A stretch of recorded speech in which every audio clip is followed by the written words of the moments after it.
Today we're down here at the dance studios, of course, and we're talking Indian Mela 2012. It's everything to do with the Indian heritage, henna, music, dance, of course, and we'll show you a bit of a preview coming up. But first up, our first story.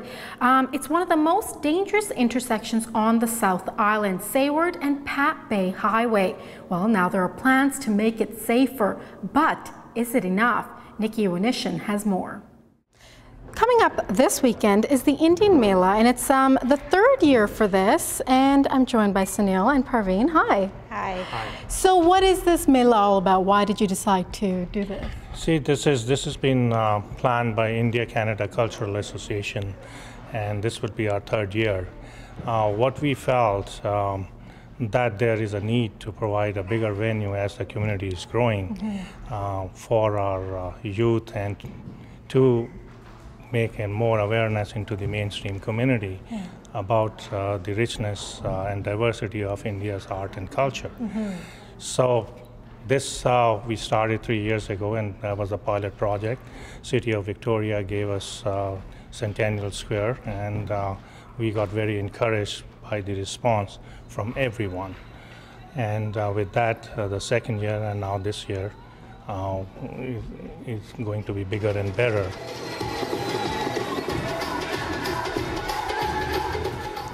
The idea was to promote this to mainstream community and also focus on our youth who's been born and raised here to have a better learning and experience India's heritage.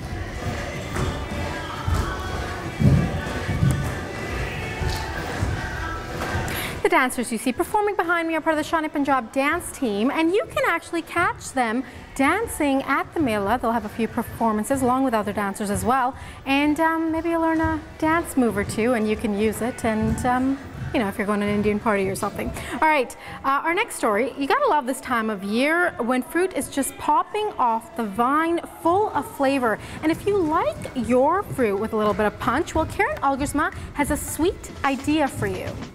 So what can people expect? I think a little bit of everything. I think mainly the entertainment is just amazing. There'll be live performances from local artists and artists from the mainland as well. And it's just a diversity of performers. So you have performers from, from east, west, north, south of India, reflecting all of the culture. The food is amazing. We have a little bit of everything. So you get to experience snacks, drinks, just all sorts of variety, hot and cold foods, and then the vendors. There are items for purchase or on display that reflect Indian, heritage and culture. So it's really, it's a huge community effort. And every year, just with the work of the committee and ICCA, it seems to be growing. So it's quite exciting. Now for yourself, born, brought up here, and of course working and whatnot, how do you stay in touch with your culture? Well, I think the committee's been it's been an opportunity to really get involved in activities. I think, there's a lot, religiously and culturally, there's a lot of, it's a very strong community in Victoria. So I think this is the one, so there's lots of ways to be involved in the community, but this is the one event really where we can put our cultural sort of heritage on display to share with the broader community.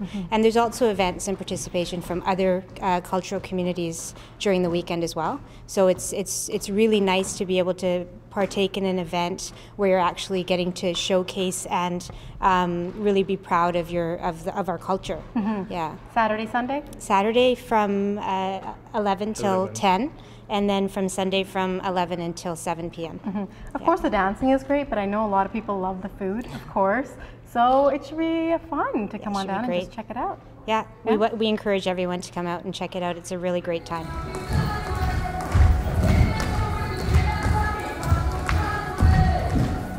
I've got 2 left feet, what can I say? They're good, you should check them out. All right, a quick break now. When we come back, dragon boating goes high tech.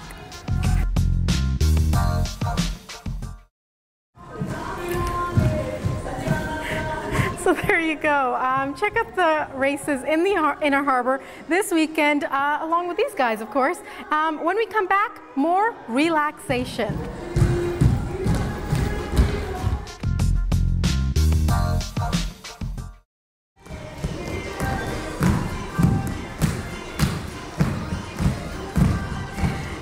Khan and Danny the Dummy went out earlier this week to tell you a bit about relaxation. Parksville is one of the first communities in Canada pushing for a National Relaxation Day.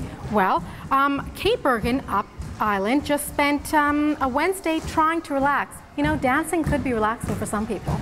Just saying.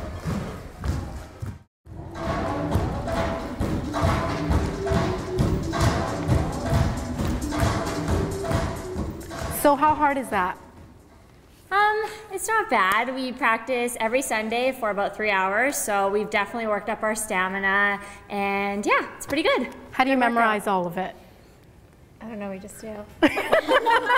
You just do. You guys have a good memory then. All right, well, thanks, guys. Thank you. That was great. All right, that's all the time we have on today's show. Don't forget to check us out on Twitter, ShawTV_The Daily, Facebook, Shaw TV South Vancouver Island, and email us at thedaily@shaw.ca, and we'll see you next time.